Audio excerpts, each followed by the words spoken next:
Hey, and welcome to the show. This show is brought to you by Patreon members like you. Thank you for being a Patreon member. As a Patreon member, you get a video of the podcast that we put out twice a month. Now, on with the show. What's going on?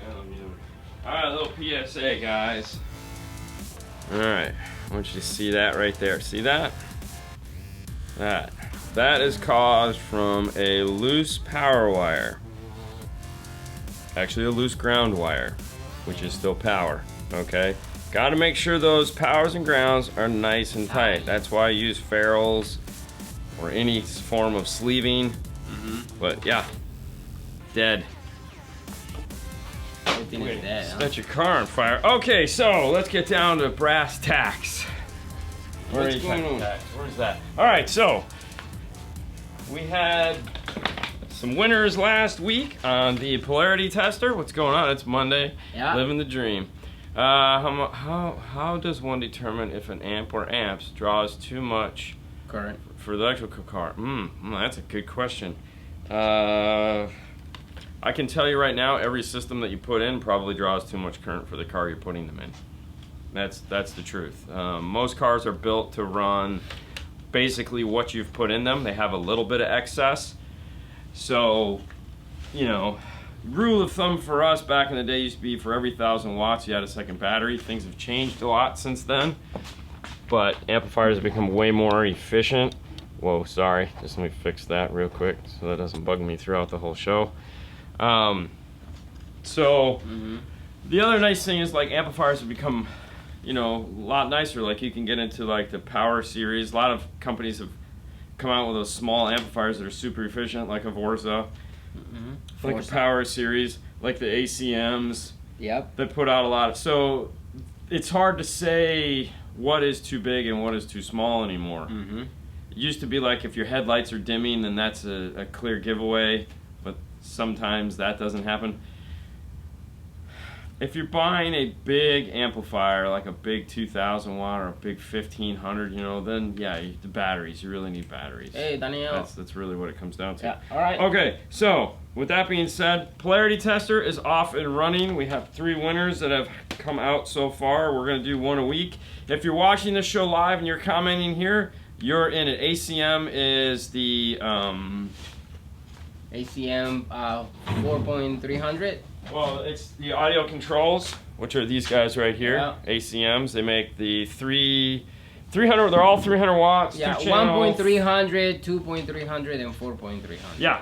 So anyways, if you're commenting right here, that makes you eligible to win this. If you're watching this on YouTube the day after and you comment, that makes you eligible to win it. You don't have to ask for it. You don't have to ask a question. All you have to do is say something like awesome.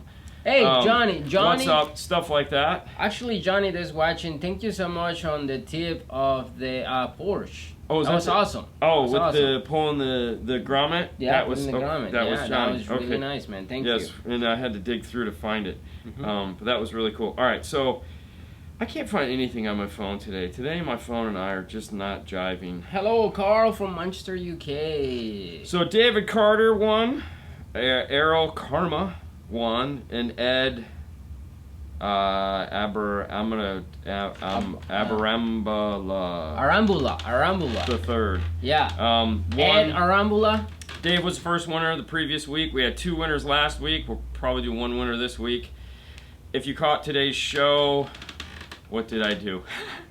You gave us a tip on the you do a lot of radio detectors. We were running a reverse wire to the back of a 911, and we were running it across the block coming in the passenger side, and you were like, dude, there's a grommet. If you pull the whole back side of the inside of the car off, you can reach in, and there's a grommet behind the light. And I remember reading that a year ago, and I was like, hey, I remember somebody said something. It just happened to be you. We're much closer now.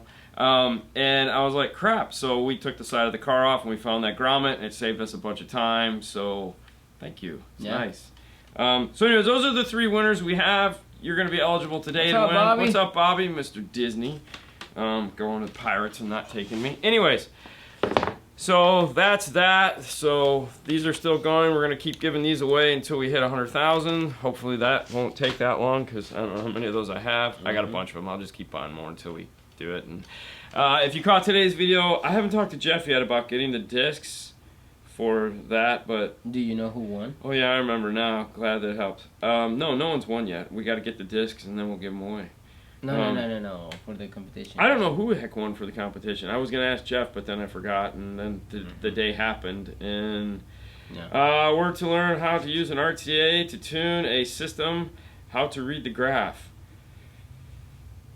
Well, hopefully we'll okay. So we're gonna work on that because we know that's a hot button topic that everyone wants to learn more about RTAs and fun stuff like that. Ken Ward from Educar, which there again, once I get the resource page up, let me give you his logo. You can find him. He has a class on Teachable. So this is his logo here, Educar. You can find him. He has what's called he has a class on Teachable that you can download and watch, and then he charges for a better one. He is kind of the go-to guy. You can also go to Audio Frog, and Andy there has a bunch of notes. You can pick up his. No, we haven't had the new Rockford displays. No, I don't think we're gonna like get them. it. So. No, I'm not particular. Or you can go to Audio Frog, go to Andy. He's got a bunch of white papers on using his RTA. So there's plenty of information out there to figure this stuff out. But what we're gonna start doing, because we have a bunch of DSP amplifiers. Yep, break everything. That was neat. The newest one is the Audi Forza. Ooh, 8 channels of fun and excitement. We'll talk more about this on Saturday. Maybe. Half of the camera, yes. What happened? Just only half of the camera. So Saturday shows, we're gonna, if you caught last week's show, we did the Wave Tech Bass Restore. Yeah. What's wrong? You only half of the camera. Hang on. You see that? Yeah, I see that. Oh, awesome. What the heck is going on? I have no idea. Let's go back, so at least we can. Is the mic on? Why is it doing that? Oh, God. Let's go closer. Facebook sucks. How about now? Oh, yeah. Why is it doing that? Oh, you're full screen on my screen. Oh, okay. Okay, either way. All right, well, I don't want to sit this close to you. I don't know what's going on. Turn your phone. Maybe that fixes it. No. Shut off the comments, maybe? No. Oh, that is strange. Super awesome. Well, right here looks You nice. I mean, I don't know why it's streaming that way. Okay, either way, we'll move along because hey, if there's not a problem on the show, it's just not a show. It's kind of how I feel. Anyways, so if you caught Saturday's show, we had the cool DM RTA up in the back showing you guys what was coming out of the Wave Tech piece. So we thought, since we have that capability now, what we're going to do is we're going to start spotlighting DSP software, since we have a bunch of DSPs to play with. So for the next couple Saturdays, we're going to go ahead and we're going to take time while we're answering questions and whatnot to show you guys DSP software. Hey, it's Chris. What's going on? Hey, Chris. I was going to call you and ask you for something. And you can kind of figure out what I'm going to ask you for because we're talking about this now. Yeah. So the idea is to have the DSP software up, and then we can gradually, as the show progresses, work you guys through the software, pausing to answer questions on either the software or the general questions that you guys like to ask us. That way we can kind of all, meaning you guys, all get a feel for different software, and we'll use different formats. So like a DSR1, we'll plug in the iPad, we'll use the iPad, we'll use Windows software, we'll use Mac software, and you guys can all get an idea of how this stuff works. We can even plug in the no, we can't plug in the phone to do the Pioneer software, but hey, Jason, it's what it is. Helix software rocks. Yeah, so the idea will be to have, we don't have a Helix yet, but the idea will be to just kind of get you guys acclimated and maybe answer some of those crazy questions that we have about DSP software as well as DSPs, so that, you know, you can kind of get a better idea of what the heck is going on. What page are you on, by the way? Are you on, I'm in. are you on this page or are you on the R page? And our page. It shows it here. I was trying to do in same in my So, anyways, that's that. That's what's going on. That'll be fun. That'll be the. Should I run a Pioneer 5-channel or an ACM? Oh, well, the ACM. Ooh, that's a tough one. Do you have room for the ACM? Oh yeah, look at that. That's so weird. I know, right? It's almost like it started up wrong. Do you hit record, by the way? Yeah. Yeah, I hit record. Okay. Well, if you watch it tomorrow, it'll be right. I can tell you that. Huh. Here, can we move your chair? This way? Yeah, move your chair that way. This sucks. Okay. No, okay, so the nice thing about the ACM, Bobby, is that you can buy, Audio Control makes a cover so that you can make it an actual 5-channel amp, running it that way, which is kind of cool. It's almost like it started wrong. Like the video started crooked. But like right now is I don't know what's going on. Alright, Zapco DSP user now. Well, there you go.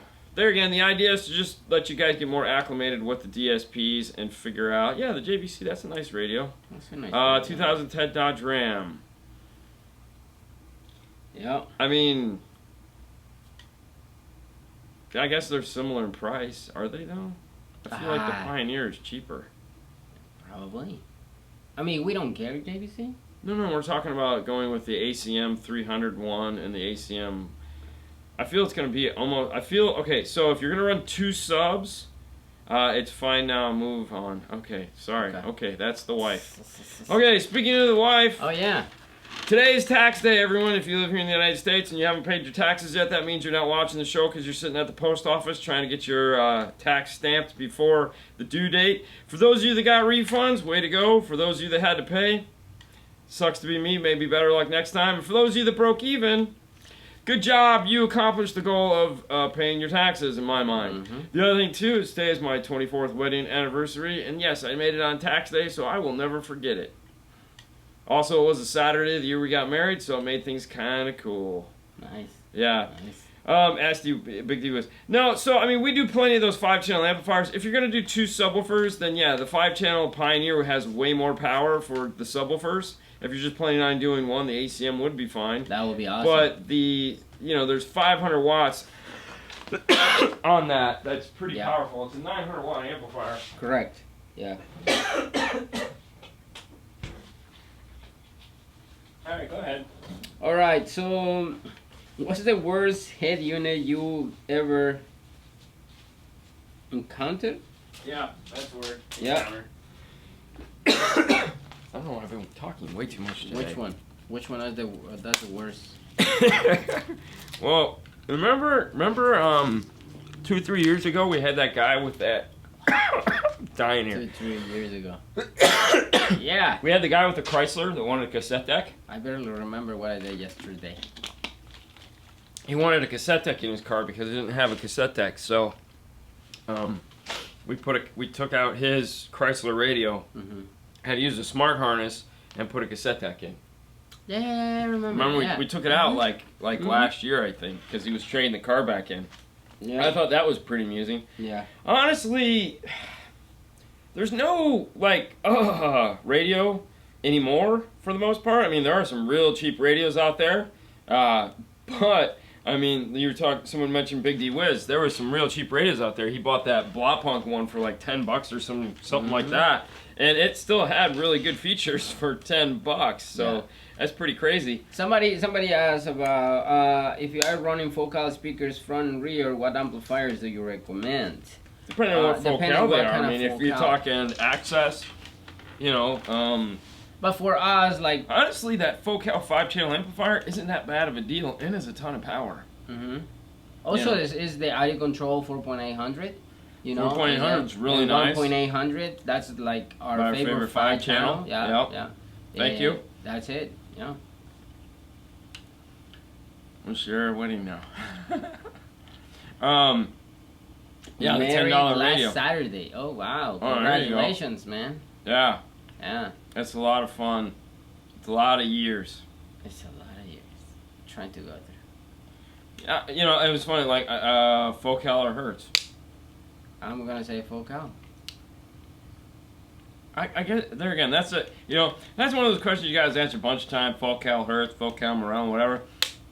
really what it comes down to, those two speaker lines are very similar. There's no question about it. Focal and Hertz are very similar as far as the customer they're going after. And depending on the line and what you're looking at, they do very similar things. They both have a very bright tweeter. They both have a very accurate mid-bass. They're both very loud. So it really just comes down to that 5% difference between the two and which one you're planning on going with. You know, if you ask a guy that has a set of Milli Pros, he's super excited about having the Milli Pros. If you talk to a guy that has a set of K2s, What's up, Mel? They're super excited about having those. You know, and now if you're looking at like Centos versus Access, I'm probably gonna lean more towards the Access. I like those as opposed to like the Centos. So that's, you know. Mel is in the house with the new Elevate. Oh yeah, I know. Hey Mel, guess what I saw last week? A rainbow? No, I saw an Elevate, but in a car. Installed in a car. It was sexy, Mel. So sexy. It was really sexy. You guys are kind of doing some really crazy stuff that we can't talk about yet. I'm really kind of bummed about that. But it was neat to run into them and see it. So. All right, Bobby. Thank you. Gotta so go much back. for Catch you coming. guys. These nuts. See ya. Dyne Audio, DSL, Rainbow. Yeah, those are all nice brands. Dyne is probably the one I'd pick out of that, for sure. Dyne Audio. Friends. Yeah, I know. I bet you want to know. I'd tell you, but that I can't tell you. So you'll find out soon enough. You probably already know. You've probably seen pictures, and if you haven't seen pictures, call Jeff. He's got pictures. It's sexy. It was totally sexy. But they don't want me to talk about it yet. So I can't talk about it yet. Other than to say it was sexy and it's coming out and it's going to be awesome and it's going to save people. All right, DNN 992 Kenwood had it in my 2014 Silverado. Went through 3 of them in a year. I could understand that. That was a 992. Yeah. You know, here's the thing. Every now and then, manufacturers make products that aren't as great as they can live up to. It just happens. There's no question about it. Not everyone is going to hit it out of the park all the time. Kenwood is one of those companies that makes great products most of the time. And every now and then they make stuff that it's like, what are you guys thinking? You know, for years they had an issue with speed. And it took till they came out with the 993, to fix the speed problem. The 994 got better. 995 pretty much hit it out of the park. 996 is phenomenal.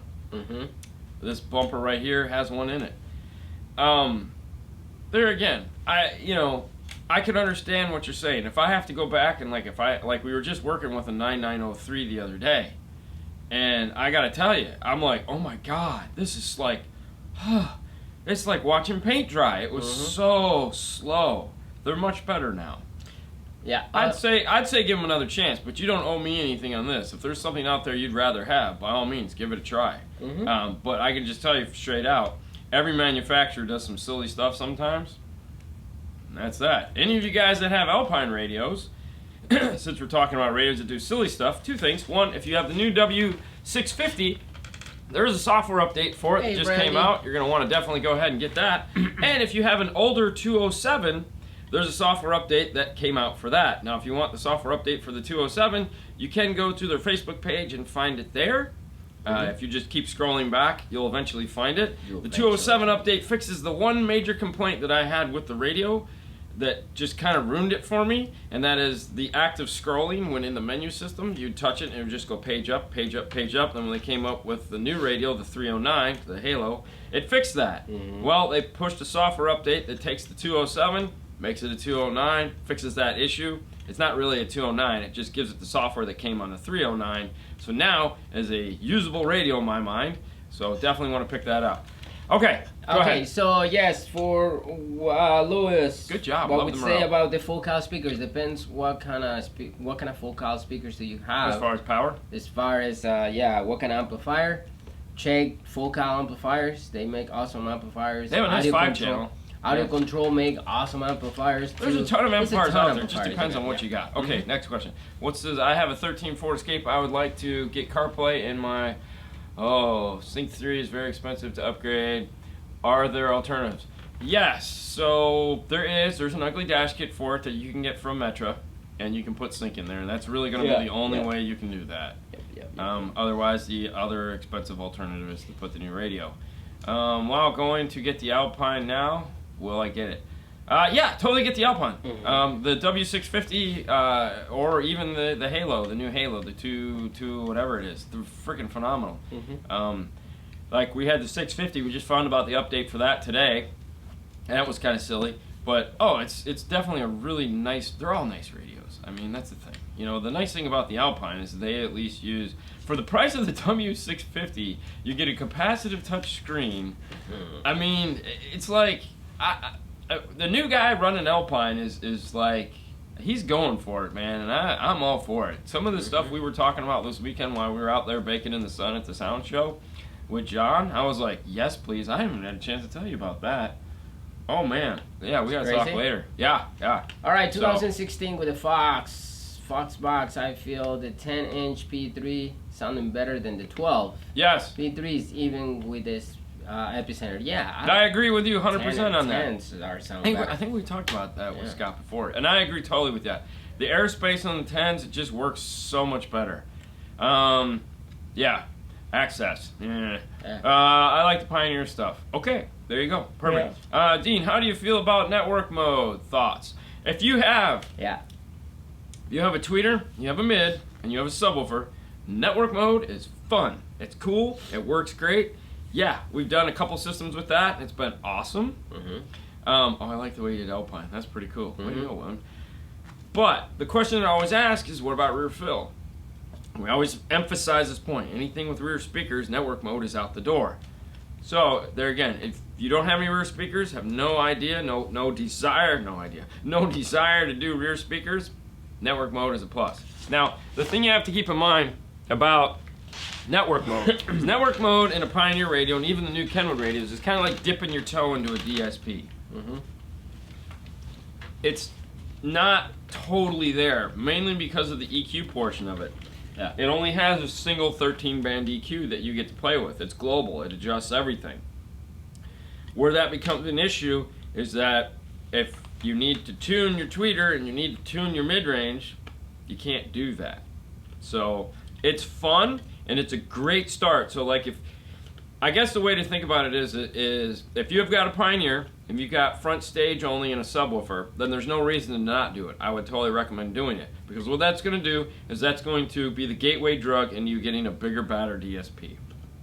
But by the time that time rolls around, you'll be way more ready for it because you'll have played with this, you'll have plateaued and been like, I need this now. And you'll understand why you need it.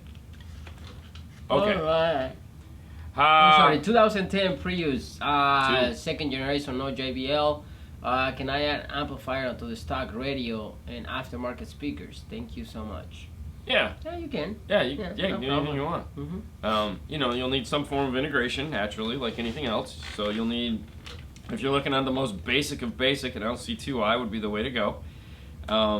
Otherwise, yeah, some form of a DSP, a DM608.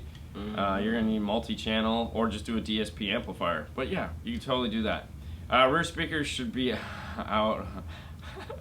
One of the cars we listened to yesterday had the one that had the one of the last cars that Jeff and I went into in the video. They had rear speakers, and I made a point of, oh my god, it has rear speakers. Oh, Chris, it looks like that was a cool event. Yes, it was kind of fun. Yeah. It was kind of fun. How many cars do you actually listen? Well, Jeff and I sat in 2 to shoot the show. Okay. So, and I think that was all I listened to. I listened none. Because those were 2 of the cars that he has tuned. Yeah. So. Yeah. Did you hear the Impala? I did hear the Impala. Okay. I heard the Impala. Hey, Mr. Jeff Smith. Right there we go, everyone. Yeah. Ask for the discs. Hey, who won? Yeah, it's a good question. Who did win? Which car won? I meant to ask you that and I didn't.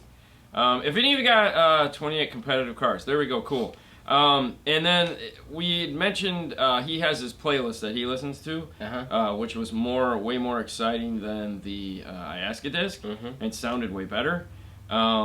Yes, today's show is on the event, so if you go watch the diaries from today, you'll see the event, and it's really interesting because I wanted to go, we wanted to go, and I wanted to get in there with Jeff. and because this is his thing. He's a competitor. He's a judge. He's in the industry. He's everything that is what most people aren't. He's a one percenter in the car audio world. And I wanted that perspective. He's one of the 1%ers. Yeah, he's one of the 1%ers. And I wanted the, I wanted everyone to see that, and I wanted them to get an idea for it, because it's very contagious. When you're sitting there in these cars and you see the passion behind it, and they're not the most tricked out installs. It's not like flashy lights and neon and all that stuff. It's just guys that want their stuff to look nice and sound good. Yeah. And it was pretty cool. I haven't been to one of those in years and years and years. And it was neat. Plus, and then just passing the information along. There isn't ever a single winner. There are individual class winners. Okay. So way to be a killjoy. Yeah, because there's competitive classes on how much power you have, and whether you're a pro or a novice or an expert or. It's a lot of rules, huh? But you can download all the rules. You got to watch the show. We talk all about that. You didn't get to be in the car. It's okay. No. Okay. Has Audi Control updated the DM software? Oh, that's a good question. What was it before it went away? To where it will do phase per channel? Yeah, it's phase per channel. So if you go, I don't see why not. I think it's there because so when you're in the DM software on the audio control, if you go down to the EQ portion and on page 2, you have L, both, and right, and if you select. I think that's what it is. I'm not looking at it, so I'm just guessing. You can split the channels at that point. So 1 and 2 can split to 1 and 2. And then once that happens, and you go back up to the level controls and then the crossover points and all that, they are all split apart now. So as long as you leave them that way, I believe you can do it there. I'm not 100% sure on that. And that's why Saturday we're going to have DSP software up. Yeah. So that you guys can ask that question, why we have the DSP software up and running. We're taking the lab to compete in the next event.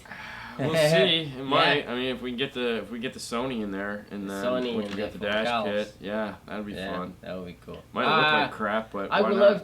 Chris say I would like to listen to the car that has a bunch of Alpine B12s. No kidding, right? That was the G35, right? That was the G35, and I liked the way he did his iPad in the dash. I was thinking about that because I was like. I like that idea, and I see. My only thing was I was thinking about that. It's personal. Yeah. I didn't like the because it's just. It slid in. Yeah. It was super simple though. Yeah. That's what I liked about it because it was super simple and clean. Yeah. And it looked very nice.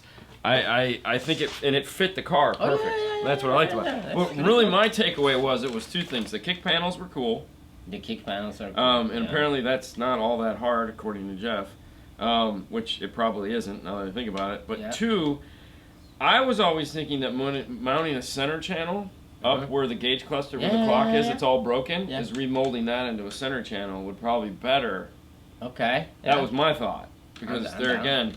then we can make some pillars? No? No, we wouldn't need the pillars. Because we'd have a center channel. Center channel, yeah. Yeah, 2 meters high, because he didn't have he had pillars. No, he got pillars. Yeah. Did he have pillars? Yeah. We're gonna have We'll make pillars. Yay.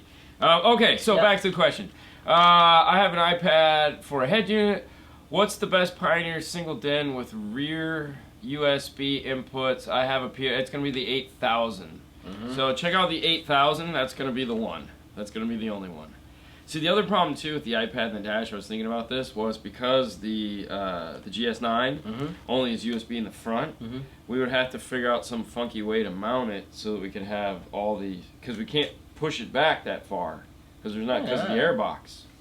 No, but I mean, you can bring the whole iPad dash to the front. Not and give you enough room. There's still not enough room in there. Yeah, there's still not, because you got to remember, you got 2.5 inches for an iPad, for a cable coming out of the front.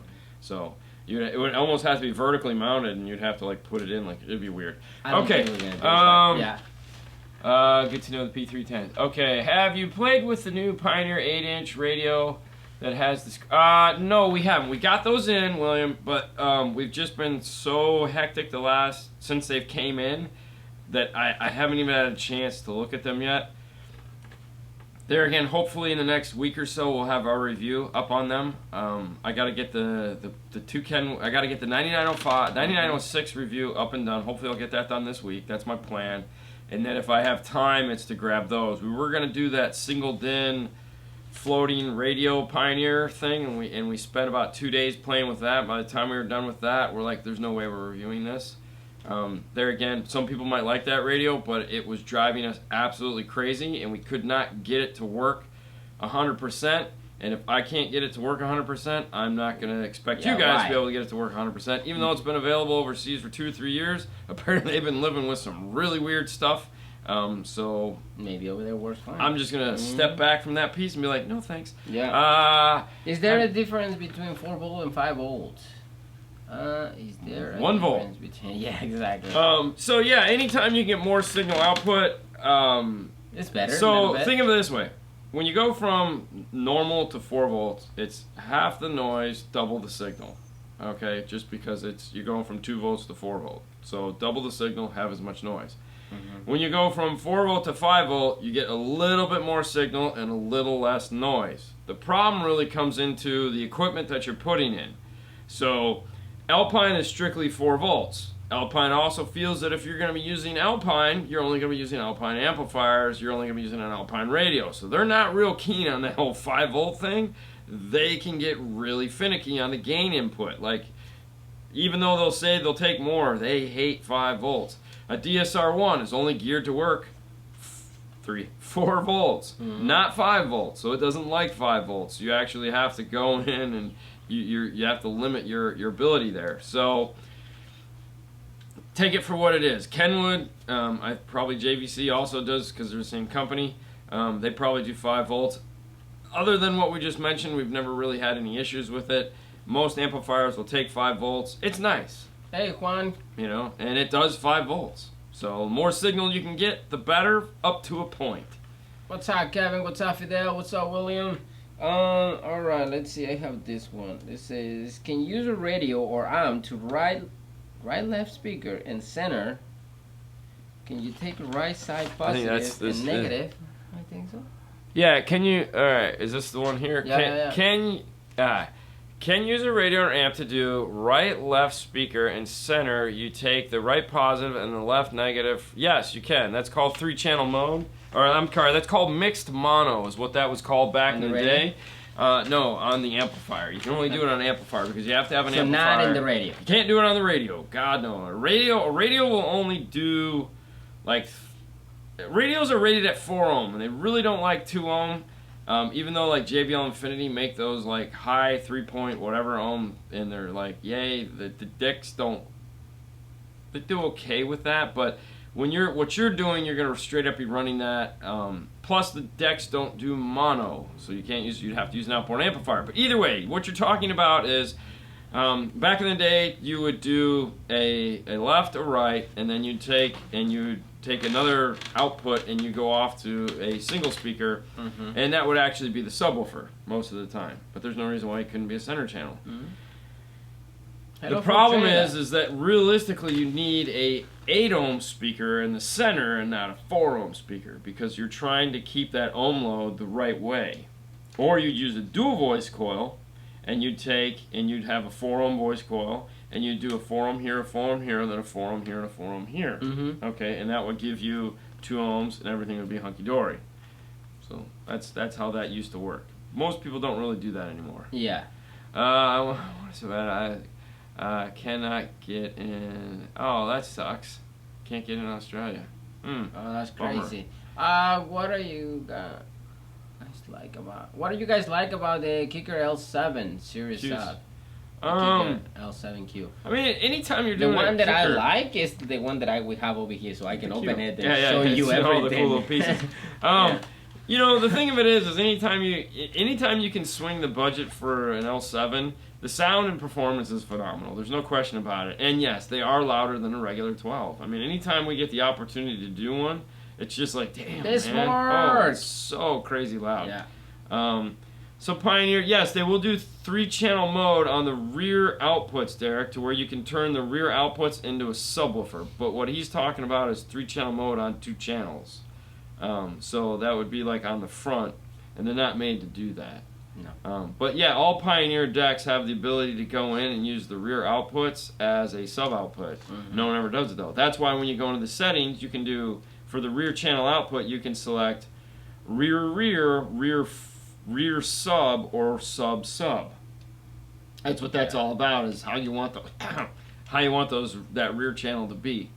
We don't ever talk about that because it's confusing enough. Yeah.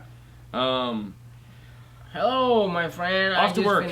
See you. Cool, man. I just finished my car stereo installation, and I have noise, even with the engine not running. No. Ooh. That's not good. No. Where to start? Digital multimeter and start with your grounds.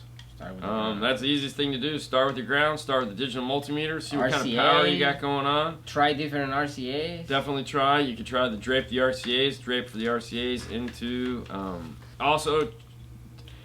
so anytime you're troubleshooting is one of those things that it's like, what do you do? Thank you, Jason. Okay. Thank you for stopping by. You gotta have. I haven't heard mixed mono since the 90s. Exactly. And that's what we were talking about. Building big passive crossover networks. So when it comes to, actually, I have the Orion book here that has pictures of it. I should take that out. So you have noise, you have issues, you need to get back to the basic, meaning you need to go to radio, amp, disconnect everything else. So the first thing you want to do is disconnect everything. Start with 1 amp if you have 2. If you only have 1 amp, then disconnect all the speakers from there. Radio, here.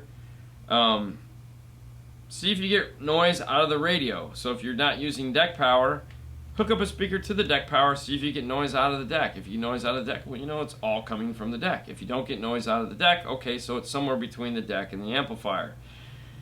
So run a new set of RCAs from the deck that you're holding here to the amplifier. Take a digital multimeter, check your power at the amplifier, check your power at the battery, see if there's a huge deficit between the two. Make sure you didn't accidentally screw through one of the RCAs or through one of the speaker wires. That's an amazing thing. The reason why you're disconnecting all the speakers and you want to use just a test speaker is because maybe one of the voice coils on the speaker is bad. Maybe when you screwed the speaker in, you tacoed it a little bit, and now the voice coil is rubbing and it's giving you a small short. So there's a lot of things. It's just you got to start from zero. So you might have a background on RCA. Yeah. A lot of things that can go wrong. So start at the basics and work your way from there. Oh, there you go. Look, Jim. He said nice video from yesterday. Yeah. From the inside of my car. Yeah. That was fun. Thank you for letting us use your car. I think it's the Impala. Yeah. Yeah, I think so. Yep. He had the big Stinger shirt on. Yeah, it was a good time. So yeah, it was a lot of fun. Justin, Rockford Fosgate punch amplifiers, they are good. You know. Well, the punch is actually okay. So here's the rub. There's 2 amplifiers you want to buy when it comes to Rockford: Punch or Mini Powers. Those are the 2 amplifiers that they've put any research in the last 5 years. The big Power Series amplifiers, they haven't updated those in a while because the way they look at it is it ain't broke, don't fix it, which I'm a big advocate for. I'm tired of manufacturers just changing shit to change shit. Okay, sorry to use that language. But I'm just saying, I'm tired of manufacturers that do that. It's kind of annoying. They keep it that way because it works and it's awesome.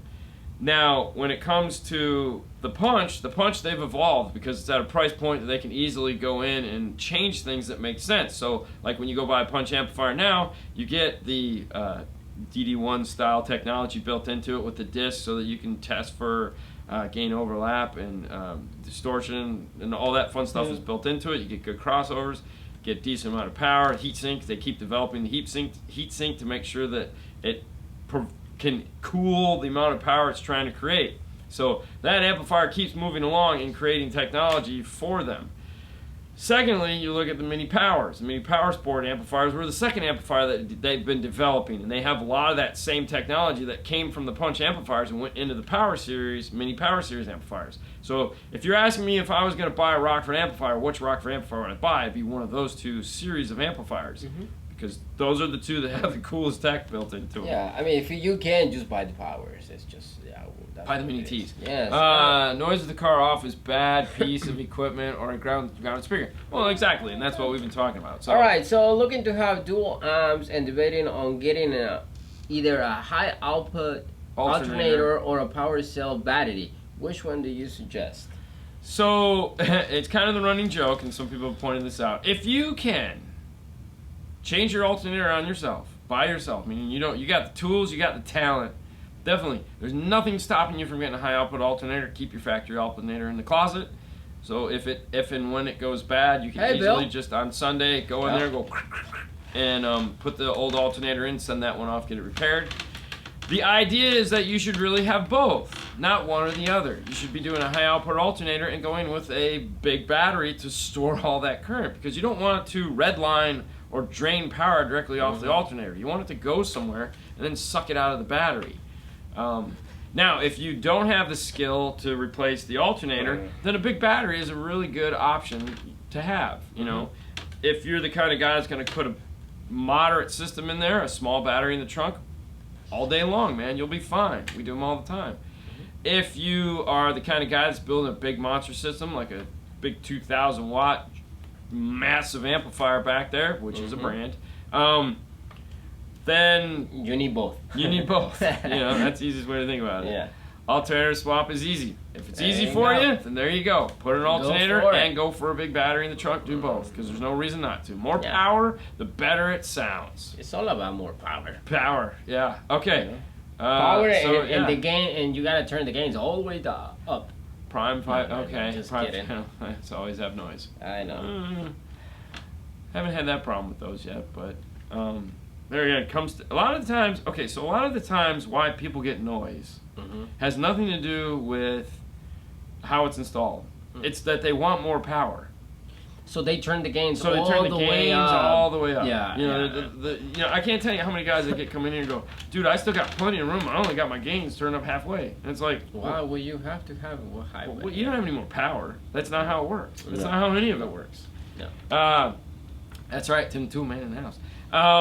So yeah, I mean, a lot of the times, you know, you do have to start with the gains turned all the way down. Anytime we get into a car, the first thing you do, you know, is gains all the way down, crossovers at 80 hertz for whatever they're going to be, high pass or low pass. So before we start, it's just like the amplifier's in the bench, wire up, and we set it up the gains. Then we take it to the car, and then we go from there. But cool, Leo. Yes, definitely do both. Check out the Stinger batteries. They're awesome. Stinger batteries are awesome. They're red hot. Gain is not a volume. Gain is a gain. That's why it's called gain. It's a voltage matching device to match the output voltage with the input voltage. Really? They've made it more exciting by introducing cool words like gain overlap, so that now you can compensate for whether or not you have poorly recorded music, because we have a lot of that now. I've noticed you say extra battery in the trunk. I have space for extra battery under the hood.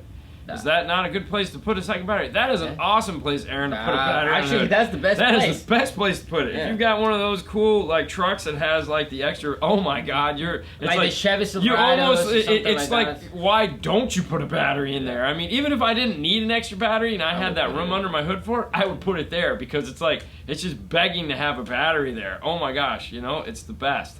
Totally. I love it when the guy comes in and goes, I want to add a second battery. Oh, and I'm just going to put it under my hood because I have this. I'm like, okay, yes, we can do that. Totally, we can do that, and that's phenomenal, because that just made my life so much easier. And turn the punch EQ down too. Or just unplug it. Honestly, we always start with it unplugged, because you got it. Yeah, the punch EQ is definitely the mo better bass one.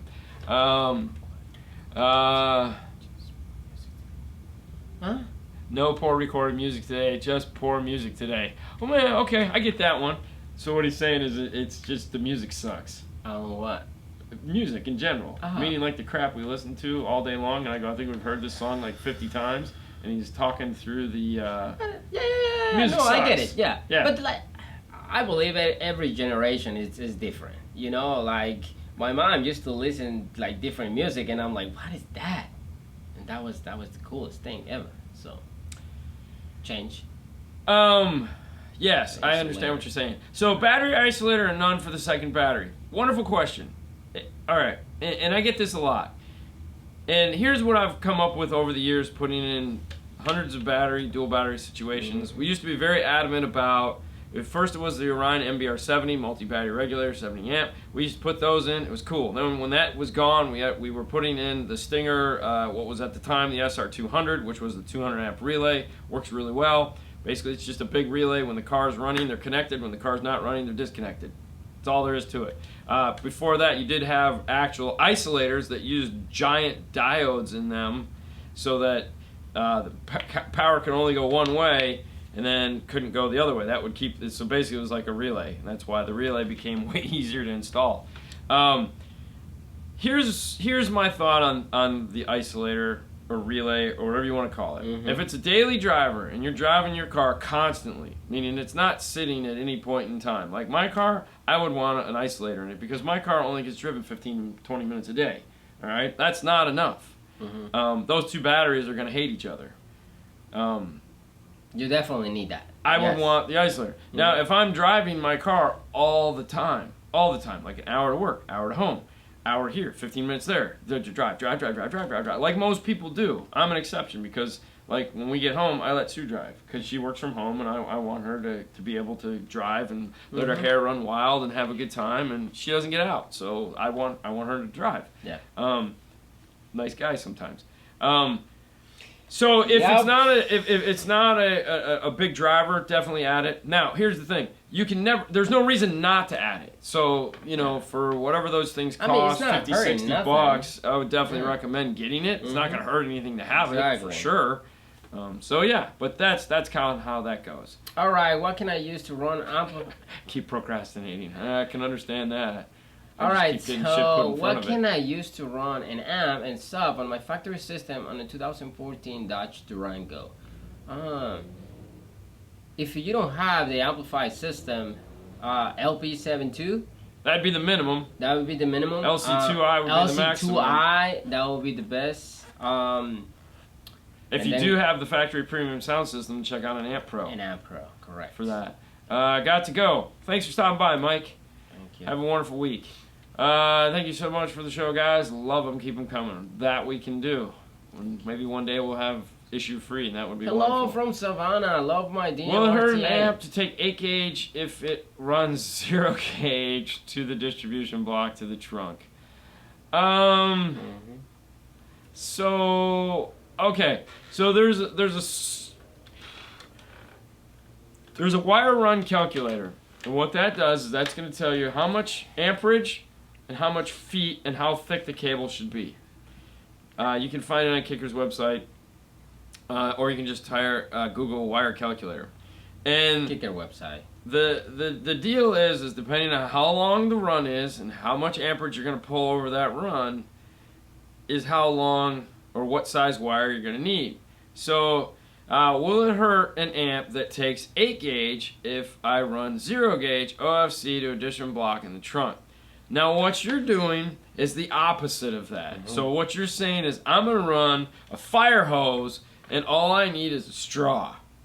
What you, sir, is my kind of guy. Because you're like, I want to make sure I can get the most amount of power possible to that amplifier. And of course there's a story behind everything. Years ago, Alpine came out with these little Flex 4, 5, and 2 amplifiers. And they took an 8 gauge. Okay? The problem was that's all they took was an 8 gauge. Because it had a fork terminal. And you really couldn't fit a 4 gauge in there. However, if you didn't run a 4 gauge to this amplifier, the amplifier sucked. I mean, it just could not get enough power over an 8 gauge. So we would sit there and make a 4 gauge fork terminal, because at the time we didn't have any. I don't know why. So we'd make a 4 gauge fork terminal. You guys never put like distribution blocks? Yeah, we're not that cool. And that would make the amplifier sound good. And I have it here somewhere. I don't know where the hell I put it. It was that cool ugly one with the purple and blue stuff on it. Yeah. But okay, so yeah, bigger cable. So the bigger cable is always a better idea. You can never run too small of a power wire. Right. You can never buy your wife. You can never buy your wife enough flowers, and you can never run a big enough power wire. That's it. You can never buy enough. You can never buy your wife enough flowers, and you can never run a big enough power wire. Okay. Okay. That's that. Those are two things in life that. I'm gonna go right now and buy some flowers. You probably should. Yeah. Hello, love my DMRTA. Cool. Chris will be happy to hear that. California in the house. Make it easy to upgrade down the road. Yes, it will make it easy to upgrade down the road. There's no doubt about that. High output alternators don't give a lot of amps unless running high RPMs, even if you have a small pulley on it. That's true, and that's why you want that extra battery back there, so that when you are moving, you have some place for all that power to go to. Hondas suck at that, by the way. They don't do anything unless you're moving, so they're kind of annoying for sure. Anyways, with that being said, keep talking. I'm gonna grab these. Oh, no, I don't need to grab those because they're in the show. Grab the Forza because Bill was here. Oh, yeah. Oh, I had it out earlier. So this is the Forza. Ooh, it's Forza. Ooh, yay. Dino will change the name. Yeah, I always change the name. Yeah.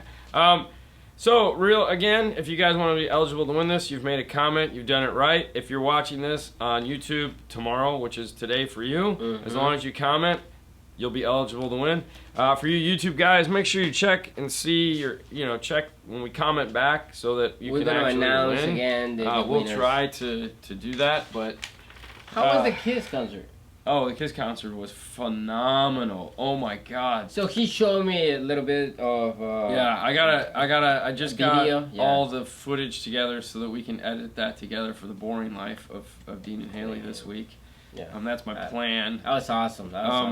Dude, for a bunch of old guys, and I mean that because they're older than me, like I think they're like 60s, 65, 68. Oh my 70s. Dude, they sounded just as good. They sounded better than most live people I've ever seen. They could put on a show. Oh my God, it was phenomenal, man. It was phenomenal. Well, the opening that you showed me is like, oh dude, they come on, they blow up half the stage. You're just like, Jesus. And they can, you. So my only complaint, if I was to have one, is that because it's Kiss, Kiss is like the whores of the music industry. They know how to market everything. Gene Simmons is a marketing.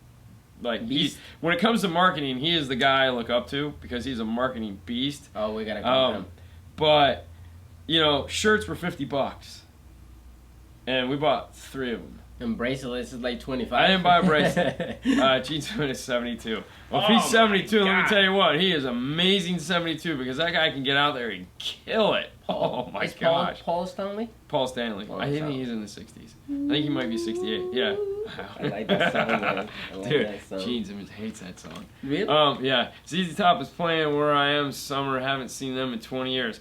ZZ Top, man, that's a tough one because those guys have definitely rode hard for sure.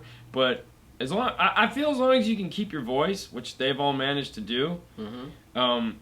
But the one thing about the takeaway from the show was Paul Stanley and his voice. He's funny as heck to listen to. If you've never actually heard a recording of Paul Stanley and you're a Kiss fan, go listen to him. Go find something where he's talking. Stanley was flying around. Yeah, he did. He flew across the stage. Nice. But he kept saying, hey, I can't even do it. My voice is shot. He kept going, hey, Tampa. But he'd go, hey, oh, man, dude, I can't hit that note. Oh, my God. You actually made it really cool that day. So the whole way home, we had the T-shirt, and I was like having Haley read me off the cities that we're going to, and I was mimicking his voice. And, oh, my God, we were both laughing hysterically. So anyways, alright, well, my voice is done. It's been a long day. Thank you guys. My wife has a Honda Odyssey Touring. Is that the backup TV? Oh, that's the question, Nick. We gotta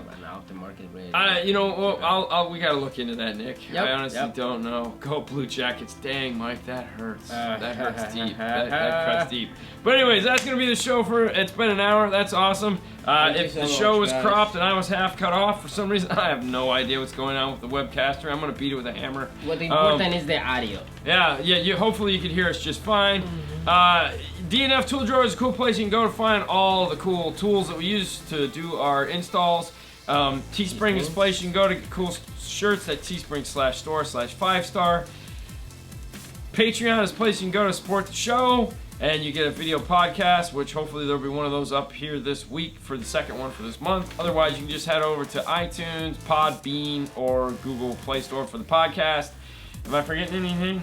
That's it. Alright, that's it. Yep. Thank you guys so much for coming and hanging out with us for an hour. We'll be back.